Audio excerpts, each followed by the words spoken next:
Greetings, Vault citizens. Johnny5 Alive here, and welcome back to another Fallout 76 news update. We finally have the official patch notes for December 4th, which is dropping this upcoming Tuesday. So stay tuned and let's go over them. All right, everybody, if you do enjoy these news update videos, be sure to smash that subscribe button and check out the channel for plenty more Fallout 76 guides, montages, and all sorts of really good stuff. Let's jump right on into the news, shall we? Upcoming Fallout 76 patch notes for December 4th, 2018. Our latest patch for Fallout 76 will bring an increase to the maximum stash storage, additional performance and stability improvements, balance changes, and many bug fixes to the game. As mentioned in our recent Inside the Vault article, we're also planning to release another patch on December 11th that will include camp improvements, special respecking, additional settings for PC, and more. In the meantime, please read on for the details about everything that's coming to Fallout 76 with our December 4th patch. Patch version: the size of the update will be significantly smaller across all 3 platforms than the patch we released on November 19th. On consoles, the download size will be approximately 3 gigabytes and around 36 megabytes for PC. That is great to know that they solved that issue. General performance: PC frame rates are once again uncapped. However, reaching a very high frame rates will no longer cause movement speed to increase. This was originally fixed in the November 19th patch. Stability: the Fallout 76 game client and servers have received additional stability improvements. That's great, so hopefully less disconnects, although me personally, I think I've only had about 4 and I've played for like 80 plus hours, so not too bad. Next up, camp crafting and workshops. Maximum stash storage has been increased by 50% to 600 pounds. This is a conservative adjustment, and we plan to increase the storage cap further in the future once we've verified this change does not impact the stability of the game. We talked about this in my last video. I'm very happy about this because I always float around 300 to 400. That extra 200 pounds of wiggle room is so huge when you're used to managing things the way I am. I can actually store some extra power armors now, maybe, or a couple guns and some armor. Balance: I was really curious about this. Now we get the information here. Enemies: XP rewards for killing higher level creatures has been reduced. Oh, that's the bad balance change. Bosses: I fixed an issue affecting instance boss loot. Players should now correctly receive 2 to 4 items per boss depending on the creature's difficulty and level. We've seen so many complaints about people saying, oh, I didn't get anything off that Scorch Queen level 95 3-star legendary. They originally said in the last update that it was going to be 1 to 3. They've changed it to 2 to 4. So something to note there. Weapons: automatic weapon damage has been increased by approximately 20% across the board. This is great, honestly, because this is a surprise too. I was using the automatic weapons and I was like, these suck. I just kept on just scrapping them. That's good. 20%'s a good number. Weapon effects: hitting another player with the cryolator now applies a chilled, frosted, or frozen status based on how many times they're hit. The duration of movement speed reductions applied to these effects have been significantly increased or decreased. Now in the last notes, they had more information saying it was decreased from something like 2 hours to 5 minutes. So people were getting chilled or frozen for 2 hours. That's crazy. Bug fixes: stability and performance. Console: fix an issue that could cause the player to encounter an infinite load screen when signing out of their console while playing Fallout 76. Ouch. Address a crash that could occur when sending multiple team invites immediately after exiting Vault 76 to a friend who is not a friend. Interesting. General: power armor: fix an issue affecting power armor frames that could prevent the player from exiting their power armor. I've actually never ran into this myself personally, but I've heard people not being able to leave their power armor. That sounds infuriating. Nuke silos: flipboards inside nuke silos no longer display portions of launch codes too soon after the codes were reset for the week.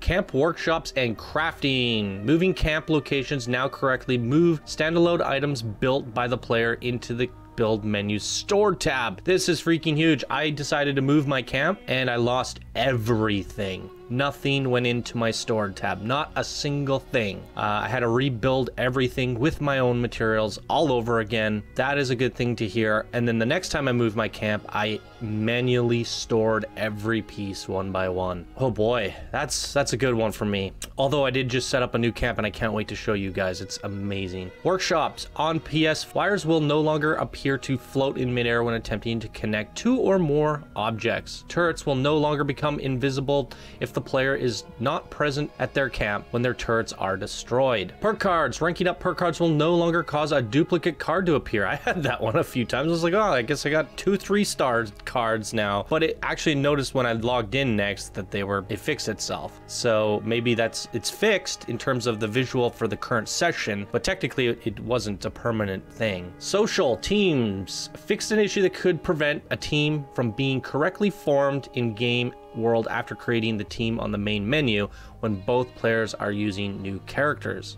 Display duration for social notifications have been reduced when many notifications are pending. This should help address an issue in which players did not see that they successfully joined a team. It seems there's a lot of bugs floating around the team invite stuff and having people in your group, and yeah, it's a bit of a mess right now, so I hope to see them make a few more changes there. Survival mutations. The electrically charged and unstable isotope mutations no longer provide the player with bonus health. Oh, wow, I didn't know about that. User interface. AFK players will now be disconnected from the game world after 10 minutes of inactivity and will be prompted with a 1-minute timer before being kicked. Atomic Shop on PC. Cursor position will no longer be disjointed from clicks in the Atomic Shop while using 1610 resolutions. Enemies. Red crosshairs and enemy hit health bars will no longer persist on screen when an enemy is no longer in view. Localization. Subtitles will now appear correctly and English voiceover will play